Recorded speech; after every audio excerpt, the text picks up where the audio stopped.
मिथिला में प्रवेश हुआ है। एक सुंदर आम के बगीचे को देख करके श्री विश्वामित्र जी ने राम जी से कहा कि राम जी यहीं रुका जाए। राम जी बोले जो आज्ञा गुरुदेव। उसी आम के बगीचे में राम जी, लक्ष्मण जी, विश्वामित्र जी रुके। ये सूचना श्री जनक जी महाराज को मिल गई। क्या मिल गई? चौपाई गाइए। विश्वामित्र महामुनि आए, विश्वामित्र महामुनि आए, समाचार मिथिलापति पाए, समाचार मिथिलापति पाए, कीन्ह प्रणाम चरण धरि माथा, कीन्ह प्रणाम चरण धरि माथा, दीन्ह आशीष मुदित मुनिनाथा, दीन्ह आशीष मुदित मुनिनाथा, कुशल प्रश्न करि बारहि पारा, कुशल प्रश्न करि बारहि पारा, विश्वामित्र नृपहि पैखारा,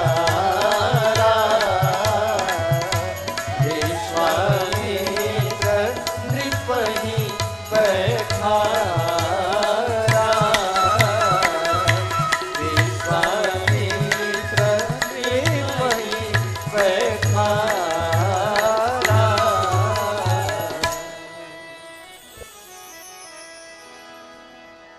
श्री विश्वामित्र जी के आने की सूचना श्री जनक जी महाराज को प्राप्त हुई।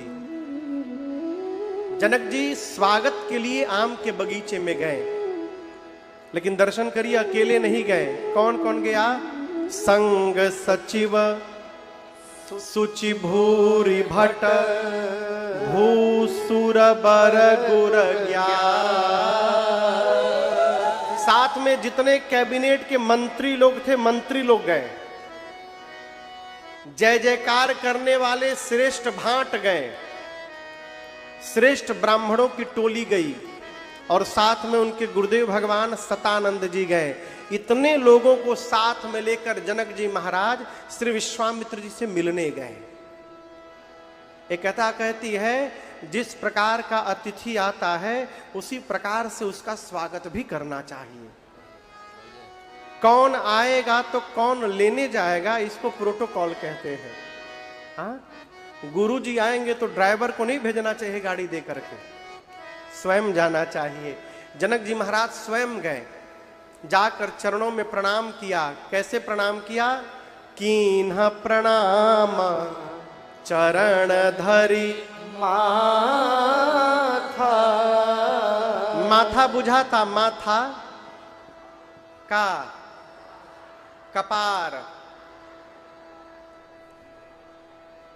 अब पूछे कि कपार मने तब माथा माथा यानी सिर। जनक जी महाराज अपने सर को ले जाकर विश्वामित्र जी के चरण में रख दिए। ये प्रणाम करने की श्रेष्ठ विधि है। लेकिन आजकल आपको बताएं, जौन काम पुरुष को करना चाहिए वो काम माताएं करती हैं। माताओं को लेट करके प्रणाम नहीं करना चाहिए। कितनों बड़े महात्मा क्यों न हो, माताओं को दंडवत नहीं करना चाहिए, निषेध है। दूसरा, बेटियों को किसी का पांव नहीं छूना चाहिए। कितनों बड़का महात्मा संत काहे ना आ जाए, यदि विवाह जब तक नहीं हुआ है, कुंवारी बेटी है, किसी के भी दूर से ऐसे हाथ जोड़ करके प्रणाम करे, बस सिर झुकाकर। विवाह के बाद भले पांव छुए, वही पांव छू के प्रणाम करना, लोटना नहीं है। लौट कर किसको प्रणाम करना चाहिए? दंडवत किसको करना है? पुरुष को। लेकिन पुरुष क्या करता है? महाराज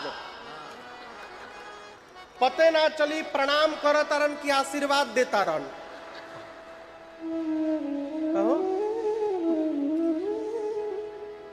ना सावधान रहिए तो लोग न जाने का छू के प्रणाम कर देंगे, कोई भरोसा नहीं।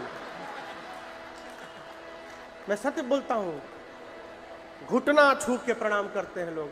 और एक जगह तो लोग हमारे पेट में पकड़े थे, हम जब देखे तो पेट में हाथ लगाए। हमने कहा पेटवे आशीर्वाद दी, गैस हो जाए तारा।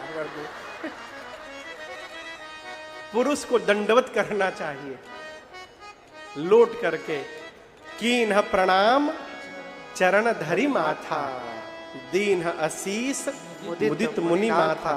एक बात जीवन भर याद रखिएगा, आशीर्वाद दिया नहीं जाता है, आशीर्वाद लिया जाता है। हमारा आचरण ऐसा हो जाए कि श्रेष्ठ हमको आशीर्वाद देने के लिए विवश हो जाए। उदाहरण दे रहा हूं, लड़का कितनो बदमाश होके ढेला फेंके, लेकिन यदि परीक्षा में सब उत्तर सही सही लिख देगा तो मास्टर जी अपन खोपड़ी पटक पटक के उसको नंबर देंगे। नंबर काट नहीं सकते, देना ही पड़ेगा नंबर। एक बार भगवान ब्रह्मा जी और शंकर जी को बुला के क्लास ले लिए। बोले आप लोग राक्षसों को वरदान देते इसमें सोचते नहीं है कि क्या दे रहे हैं, कुछ दे देते हैं। ब्रह्मा जी बोले प्रभु देते नहीं है, वो ऐसा कर्म कर लेते हैं, तपस्या इतनी कर लेते हैं कि हम लोग को मजबूरी में देना पड़ता है। उसी प्रकार हमारा आचरण ऐसा हो जाए कि हमको आशीर्वाद मांगना न पड़े, श्रेष्ठ के एक एक रोम से हमारे लिए आशीर्वाद निकलने लगे। ये श्रेष्ठतम जीवन का लक्षण है। विश्वामित्र जी ने आशीर्वाद दिया, जनक जी को बिठाया, सत्संग प्रारंभ हुआ। यहां एक बात बताऊं, जिस समय जनक जी आए हैं उस समय वहां राम लक्ष्मण जी नहीं थे। कहां थे? गए रहे देखन फुलवाई। दोनों भैया फुलवारी देखने चले गए थे, बगीचा। क्यों चले गए? राम जी मन में चिंतन किए कि यदि मैं यहां रहूंगा और मेरे रहते यदि जनक जी आएंगे और कहीं उनकी दृष्टि मेरे ऊपर पहले पड़ जाएगी तो मुझे देखने के बाद वो मेरे गुरु जी को देखने लायक नहीं रहेंगे, वो हमरे में फंस के रह जाएंगे। फिर मेरे गुरुदेव का आदर सत्कार कैसे होगा? तो विश्वामित्र जी का आदर सत्कार हो जाए इसलिए राम जी अपने आप को वहां से दूर लेके चले गए। इधर आदर सत्कार हो गया, सत्संग प्रारंभ हुआ। अब राम लक्ष्मण जी आए। जैसे राम जी आए, गोस्वामी जी कहते हैं उठे सकल जब रघुपति आए। पूरी सभा खड़ी हो गई। विश्वामित्र जी ने राम जी को अपने बगल में बिठाया। जनक जी महाराज ने जैसे राम जी लक्ष्मण जी को देखा, मन में सोचने लगे, है देखे में तनिक लागे ई गोरका बदनवा, लेकिन लुभाला काहे रे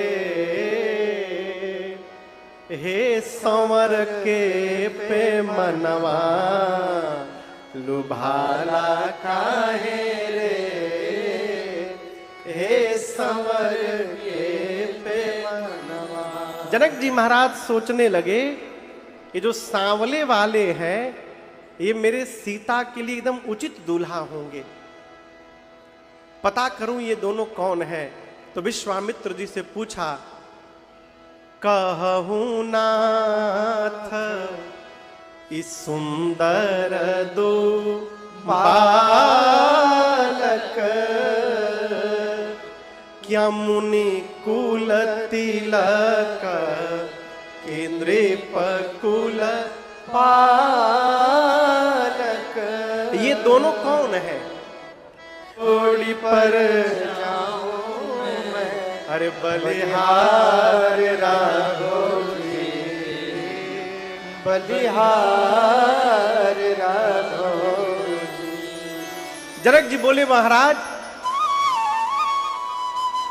नहीं बिलोकत अतियानुरागा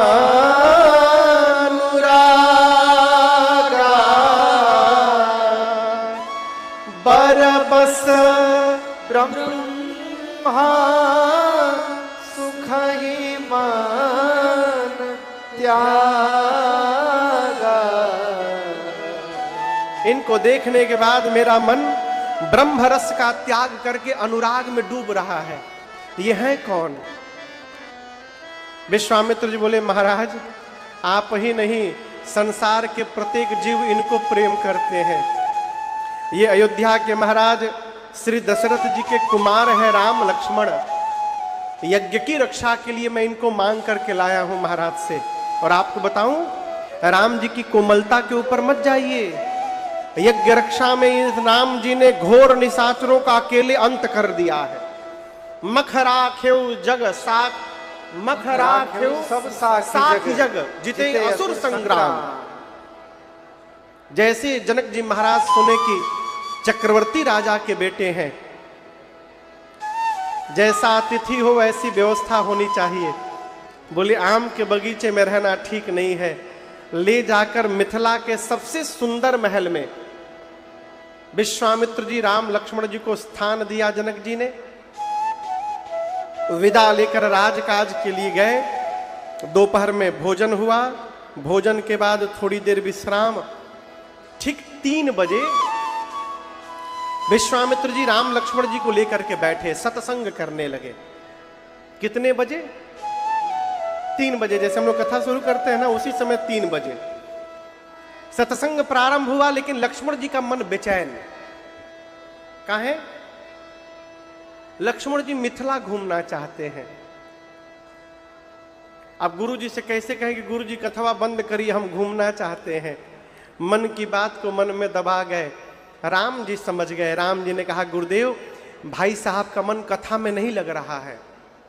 नाथ लखन पुर देखन चाहे। लक्ष्मण जी मिथिला देखना चाहते हैं। अब यहां एक प्रश्न है, क्या भगवान को देखने के बाद भी कुछ देखने का मन होता है? बोलिए। तो लक्ष्मण जी का मन कहां से हो गया? अब तो भगवान के धाम चले गए। स्वर्गीय श्री विनोद अग्रवाल जी बहुत बड़े भजन गायक थे भारत के। उनका एक पद है, गाते थे, जगत के रंग मैं क्या देखूं, तेरा दीदार काफी है। जगत के रंग क्या देखूं, तेरा दीदार काफी है, तेरा दीदार काफी है।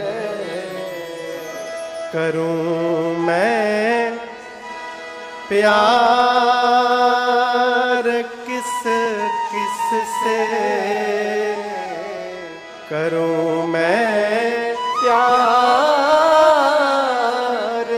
किस किस से, तेरा एक प्यार काफी है।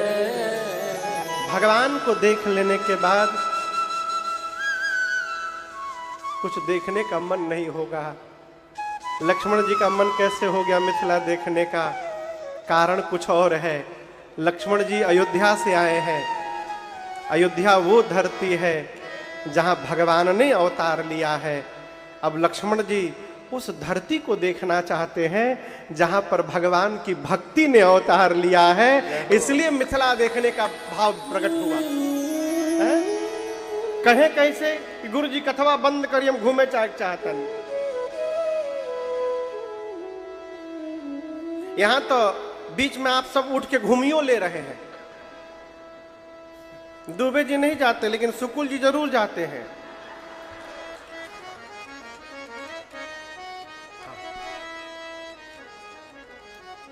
कोनो फर्क नहीं है, पता नहीं चलते वो हम चर्चा करते नहीं वहां के। देखो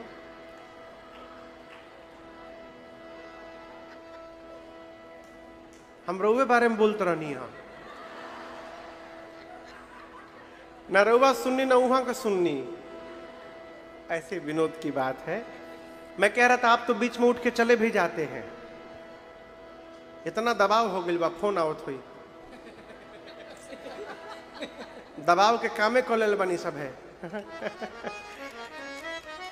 अब लक्ष्मण जी कैसे कहे गुरु जी कथा बंद करिए, हम घूमने जाना चाहते हैं। यही तो बात है, भक्त जो नहीं सोच कर पाता है, बोल पाता है, बिना कहे भगवान उसको पूरा करते हैं। यही भक्त और भगवान का संबंध है। राम जी जान गए भाई साहब का क्या मन है। राम जी बोले गुरु जी से, गुरुदेव भाई साहब का मन कथा में नहीं लग रहा है, ये नगर देखना चाहते हैं। अकेले भेजना तो खतरे से खाली होगा, नहीं होगा। आप एक काम करिए, हमको कहिए गुरुजी, मैं लेकर जाऊंगा, नगर दिखाई तुरंत ले आओ। मैं अपने रिस्क पर ले जाऊंगा, नगर दिखाऊंगा, घुमा करके ले आऊंगा। अब हम आपसे कहें कि चलिए हम आपको गोरखपुर घुमाएंगे, हम कहाँ घुमाएंगे हो? हम एगो रास्ता जानते ही, नौका बिहार वाला रोड पकड़िए, जहाँ खत्म होता है दाहिने मुड़िए, फिर आगे जाके दाहिने मुड़िए, आगे जाके बाएं मुड़िए, दाहिने मुड़िए, बाएं मुड़िए, पहुंच जाइए। हमको छोड़िए, पहले दिन जो पुलिस वाले भैया लोग हमको कथा के बाद ले गए, वही लोग रास्ता भुला के हमको दूसरा जगह लेके चले गए। अब हम आपसे कहें कि चलिए हम गोरखपुर घुमाएं, क्या घुमाएं हम? राम जी बोले मैं लेकर जाऊंगा, मिथिला घुमा करके ले आऊंगा। गुरुदेव समझ गए, जैसे लक्ष्मण जी पहली बार आए हैं, राम जी भी यहां पहली बार आए हैं। तो जब राम जी स्वयं नहीं घूमे तो ये क्या घुमाई है? इसका अर्थ है ये दोनों भैया नगर देखना नहीं चाहते, फिर नगर वासियों को अपने रूप का दर्शन कराना चाहते हैं, इसलिए घूमना चाहते हैं। अनुमति दी गुरुदेव ने। राम लक्ष्मण जी प्रणाम करके मिथिला के गलियों में निकले हैं। बाबा कहते हैं, देखा नगारा भूप सुत आए, देखा नगारा भूप सुत आए, समाचार पुरवा से न पाए, समाचार पुरवा से न पाए, धाए धाम काम सब त्यागे, धाए धाम काम सब त्यागे, मनहु रंक निधि लोचन लागे,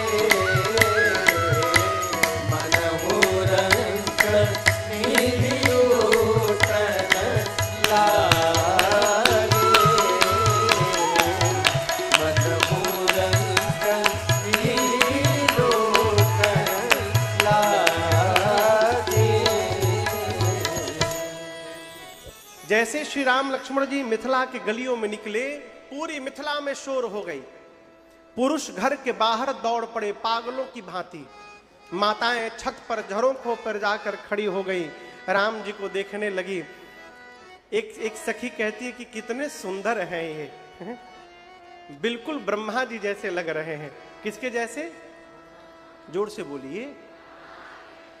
दूसरकी ने कहा चुप, ब्रह्मा जी। ब्रह्मा जी के 4 मुख हैं, इनके कितने मुख हैं? ब्रह्मा जी कैंसिल। एक ने कहा विष्णु भगवान, बोले नहीं नहीं, उनके 4 भुजाएं हैं, इनके तो 1-2 ही हैं, विष्णु जी भी कैंसिल। एक ने कहा कि शंकर भगवान, एक सखी बोली और क्यों ना भेटाइल है शंकर भगवान, विकराल वेश बनाकर घूमते रहते हैं। और ये तो इतने सुंदर हैं कि एक एक अंग पर करोड़ों करोड़ों कामदेव को न्यौछावर कर दिया जाए तो कम पड़ेगा।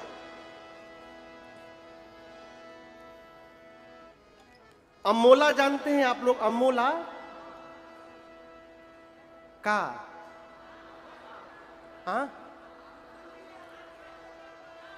हाँ, आम के गुठली से जो छोटा पत्ता निकलता है लाल रंग का, उसको अमोला बोलते हैं। वो जो निकलता है वो कितना कोमल होता है। एक सखी बोली, अरे अंगबा मुलायम अमोला। दूसर की कही ना चुप रहबू, अरे अमोला कहाँ ऐसा न होला, अंगबा मुलायम अमोला, अमोला कहाँ ऐसा न होला, देखी के भीतरी गई तरी। कुशीनगर के विधायक श्रीमान पीएन पाठक जी यहाँ उपस्थित हुए हैं। कहाँ बैठे हैं? हिनिया जगह निके का कहीं, इधर जगह नहीं हो पा रहा। हाँ कहो बरगिल अभी अभी अभी। हमारे आपके मध्य सिद्धार्थ नगर जनपद के जिला जज श्रीमान अजय कुमार श्रीवास्तव जी हैं। कहाँ पर है? कहाँ है जज साहब? अच्छा उधर उधर। प्रणाम प्रभु। बैठे के जगह मिल बा ना? आजा जा जा, ठीक ठीक, बैठे बैठे। हमारे आपके मध्य गोरखपुर रेंज के पुलिस उप महानिरीक्षक महोदय डीआईजी साहब श्रीमान डॉक्टर एस चन्नप्पा जी यहाँ पर उपस्थित हैं। कहाँ बैठे हैं प्रभु? बहुत बहुत स्वागत आपका। एक बार करतल ध्वनि से अभिवादन करिए। और हमारे बड़े भैया श्रीमान विष्णु उपाध्याय जी आए हैं भैया यहाँ पर। भैया जय जय जय जय। सखियां भगवान को देख रही हैं। उस झरोखों पर मेरी मां की 8 सखियां थी। आपको बताऊं, पहली सखी ने कहा कि संसार में ऐसा कौन होगा जो इस रूप को देखकर मोहित न हो जाए। कहु सखी असको तनधारी, जेहि न मोह यह रूप निहारी। दूसरी सखी ने कहा मैं सब बता रही हूं। ये जो आगे आगे सांवले वाले हैं इनका नाम है राम, अब पीछे जो गोरे वाले हैं इनका नाम है लक्ष्मण। ये दोनों अयोध्या वाले महाराज श्री दशरथ जी के पुत्र हैं राम लक्ष्मण। यज्ञ रक्षा करने के लिए विश्वामित्र जी के साथ बक्सर गए थे। यज्ञ रक्षा करने के बाद राम जी यहाँ धनुष यज्ञ देखने के लिए आए हैं। तीसरी सखी ने कहा, तीसरी सखी ने, मैं एक बात बोलूं, ये गोरा वाला तो नहीं परंतु जो सांवले वाले हैं ना, इनको देख करके ऐसा लग रहा है कि सीता के लिए एकदम उचित दूल्हा यही होंगे।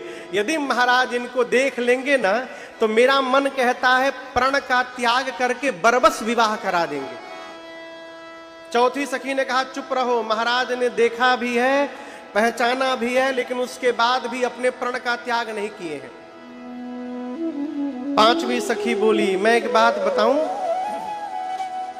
मुझे जहां तक पता है कि ब्रह्मा जी सबको उचित फल देते हैं और यदि ये बात सत्य है तो मैं कहती हूं ये सांवला ही सीता जी को प्राप्त होगा, इसमें कोई संशय नहीं है। इतना सुनते छठवीं सखी नाचने लगी। सखियां पूछी तुम क्यों नाच रही हो? बोली मैं इसलिए नाच रही हूं कहीं तुम्हारी बात सत्य हो गई तो विवाह के बाद जब जब ये सीता जी की विदाई कराने मिथिला में आया करेंगे, हम लोगों को तब तब इनका दर्शन प्राप्त करने का सौभाग्य मिलेगा। कितना आनंद होगा जीवन पर्यंत। कितनी सखी बची? बोलिए 2, 6 गो भाई, 2 बाकी हैं। और 7वीं नंबर की जो सखी है ना, थोड़ी निगेटिव माइंड की है। हर कमिटी में 1-2 निगेटिव लोग होते हैं। 7वीं सखी बोली कैसे होगा विवाह? शंभू भैया अरे बोली सातवीं सखी राम को देख कर रच दिए हैं विधाता ने जोड़ी सुघर। सुघर मने सुंदर, रच दिए हैं विधाता ने जोड़ी सुघर। पर ये राम जी धनुष कैसे तोड़ेंगे है बारे कुंवर। कितने छोटे हैं, इनसे धनुष हिलेगा भी नहीं।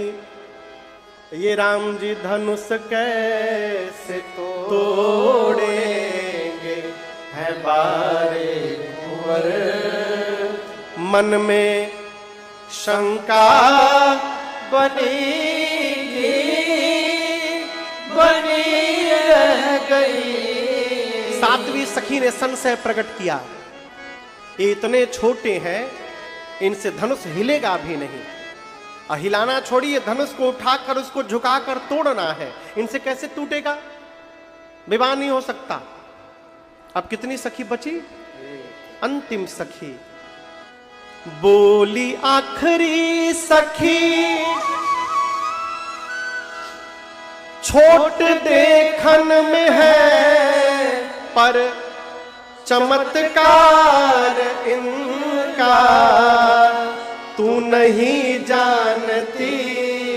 पर चमत्कार इनका तू नहीं जानती। एक कहीं बाण में ताड़ का राक्षसी। कितने बाण में? बस एक कहीं बाण में ताड़ का राक्षसी। उठ सकीना पड़ी की पड़ी रह गई। एक कहीं बाण में ताड़ का राक्षसी। ना पड़ी की पड़ी रह गई। उठ सकीना पड़ी की पड़ी रह गई। उठ सकीना पड़ी की पड़ी रह गई।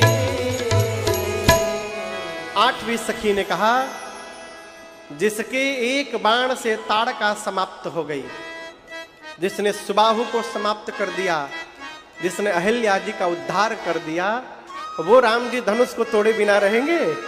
मैं कहती हूं, जिन ब्रह्मा जी ने सीता जी को बनाया है, उसी ब्रह्मा जी ने इस सांवले को भी बनाया है। दूल्हा तो यही बनेगा, इसमें कोई संशय नहीं है। सखियां पुष्प की वर्षा करती हैं। राम जी पूरे नगर में भ्रमण करके धनुष यज्ञशाले का दर्शन करते हैं। संध्या बेला में गुरु जी के पास गए। संध्या भई, बयारू आरती, रात्रि भोजन, विश्राम। सबसे पहले गुरु जी सोने गए। कौन गुरु जी? विश्वामित्र जी। गोस्वामी जी कहते हैं, लगे चरण चापन दो भाई। राम लक्ष्मण जी पांव दबाने लगे विश्वामित्र जी के।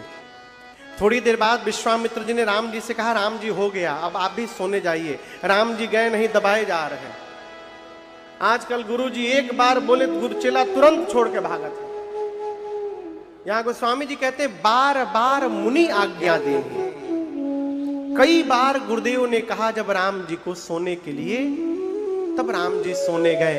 राम जी सोने गए तो लक्ष्मण जी उनकी सेवा करने लगे। लक्ष्मण जी को भी भाई राम जी ने कई बार कहा, भैया सो जाइए, तब राम जी सोए।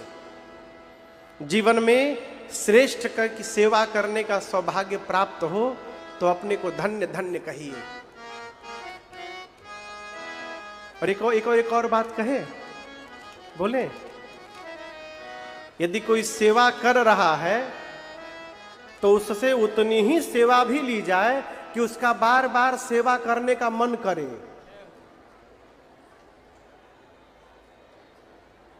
एक चेला गुरु जी का पांव दबा रहा था। तो गुरुजी सो तो जाते थे, लेकिन उनका था कि जैसे पांव दबाना कोई छोड़े तुरंत जग जाते थे। अब चेला पांव दबाए तो गुरुजी बोले कि और बाबू घर में कौन कौन है? तो बोला पिताजी है, माँ है, भाई लोग हैं। कितने भाई हो?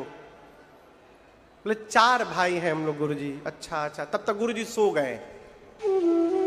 तो वो 5 मिनट दबाया, फिर जैसे हाथ उठाए तब तक गुरुजी जग गए। अब देखा गुरुजी जग गए तो फिर दबाने लगा। तो गुरुजी बोले हाँ तो क्या बता रहे, कितने भाई हो? तो जैसे बतावे 4 भाई हैं तब तक फिर उनकी नाक बजने लगे। फिर वो 10 मिनट दबाए कि पूरा सुतिए जाए तबे छोड़ेंगे। 10 मिनट बाद दबा के उठा, फिर जैसे उठा तब तक गुरुजी पलट गए। बोले और चेला कितने भाई हो? फिर दबाने लगा। ऐसा कई बार हुआ। जैसे बताने जाए 4 भाई हैं तब तक गुरुजी सो जाए, और छोड़े तो जग जाए। पूछे और कितने भाई हो? तो एक बार पूछे और बताओ कितने भाई हो? तो बोला गुरुजी इस समय तक तो 4 भाई हैं, सवेरे ले 3 बचेंगे।